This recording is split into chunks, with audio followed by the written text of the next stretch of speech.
Sensei minasan konnichiwa. Hajimemashite, watashi no namae wa Cindy Widyalastri desu. Watashi wa Poltekkes Kemenkes Bengkulu Kango Gakusei desu. Kono video de wa watashi wa Boryoku Kodo no Risiku to iu seisen no mondai ni suite setsumei shimasu. Indonesia語で resiko perilaku kekerasan desu. Jadi, hajimemashou. Jadi, minasan, apa sih Boryokodo no Risuku ini? Atau yang disebut Indonesia Gode-nya risiko perilaku kekerasan. Apa sih sebenarnya RPK ini? RPK adalah perilaku agresif yang bertujuan untuk menyakiti orang lain, termasuk hewan atau benda, yang artinya seseorang ini bersifat kasar, agresif, arogan terhadap benda, hewan, maupun sesama manusia. Atau bisa disebut dengan kata lain, respon terhadap kemarahan, kekecewaan, dendam, atau ancaman dapat berupa tindakan menyerang, merusak, atau hingga bunuh diri. Nah, apa sih bedanya perilaku kekerasan dan risiko perilaku kekerasan? Nah, untuk perilaku kekerasan ini adalah tindakan yang bertujuan untuk melukai seseorang secara fisik maupun psikologis, dapat berupa verbal maupun fisik.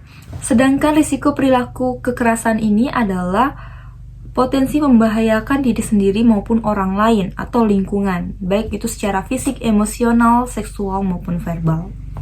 Apa sih penyebab RPK ini? Yang pertama, psikologis. Maksudnya apa? Kegagalan, frustasi masa kanak-kanak yang tidak menyenangkan, perasaan ditolak atau dihina, sehingga membuat pasien itu merasa emosinya memuncak sehingga mengeluarkan kemarahannya. Yang kedua, sosial budaya. Dalam sosial budaya ini, budayanya tertutup, membalas diam, kontrol sosial yang permisif terhadap kekerasan. Yang selanjutnya yaitu perilaku. Jadi perilakunya reinforcement kekerasan, sering mengobservasi kekerasan, mengadopsi perilaku agresif seperti pada masa kanak-kanak atau selama kehidupan, selalu melihat seseorang yang mengalami kekerasan, berkelahi, selalu melihat perilaku yang agresif sehingga dia mencontoh perilaku agresif tersebut. Yang selanjutnya yaitu biologis. Biologis ini dorongan agresif memiliki dasar biologis, kerusakan fungsi sistem limbik, lobus frontal, dan temporal. Yang selanjutnya yaitu faktor presipitasi. Apa sih yang menjadi faktor presipitasinya? Yang pertama yaitu kelemahan fisik, penyakit fisik, keputusasaan, atau tidak berdaya. Yang kedua, lingkungan. Situasi ribut, padat, kritikan, menghina, kehilangan orang, atau pekerjaan. Jadi membuat mereka itu RPK. Ini banyak kasusnya setelah putus cinta, timbullah RPK. Itu ya. Jadi banyak orang yang bunuh diri, menyakiti diri sendiri, karena kehilangan seseorang. Yang selanjutnya, interaksi sosial. Yaitu banyaknya provokatif, konflik, hilangnya harga diri, sehingga menyebabkan risiko perilaku kekerasan. Klasifikasi agresif. Yang pertama yaitu irritable aggression. Maksudnya apa? Kekerasan akibat ekspresi marah, sering karena frustasi. Yang kedua yaitu instrumental aggression. Artinya kekerasan sebagai alat mencapai tujuan tertentu, disengaja dan terencana. Dalam hal mudahnya aja itu begal. Kenapa begal itu RPK? Begal yang sampai membunuh atau menyakiti orang, karena mereka melakukan kekerasan untuk mencapai tujuan tertentu, menguasai barang yang mau diambil. Yang selanjutnya yaitu mass aggression, yang artinya agresi oleh massa akibat kehilangan individualitas. Rentang respon marah orang RPK ini gimana? Yang pertama, adaptif, mengungkapkan tanpa menyakiti. Yang kedua, maladaptif, yaitu frustasi, kehilangan kontrol diri, mengamuk.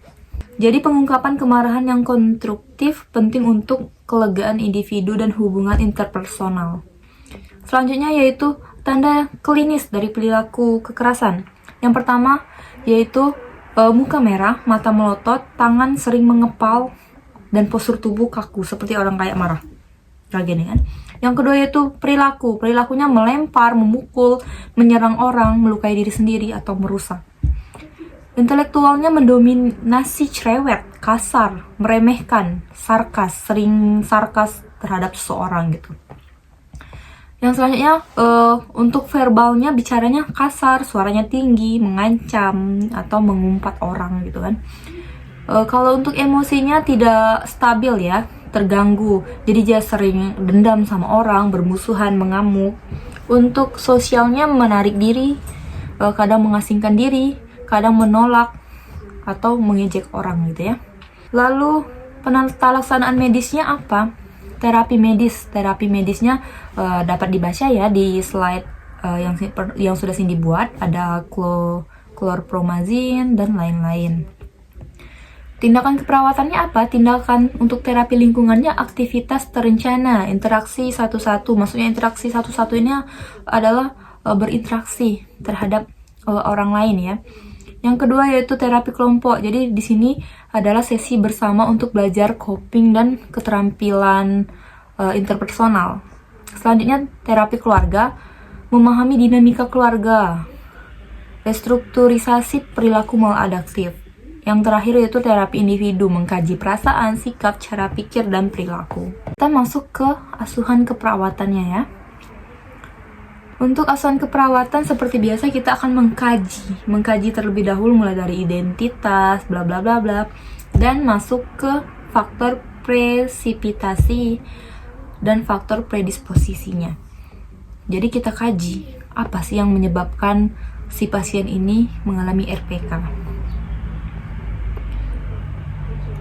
Contohnya nih, kalau untuk faktor presipitasinya mungkin pasiennya itu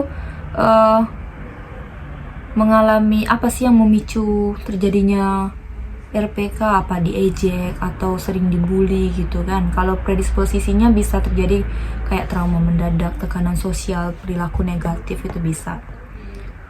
Untuk diagnosa yang mungkin timbul, resiko perilaku kekerasan bisa, ISOS bisa ya.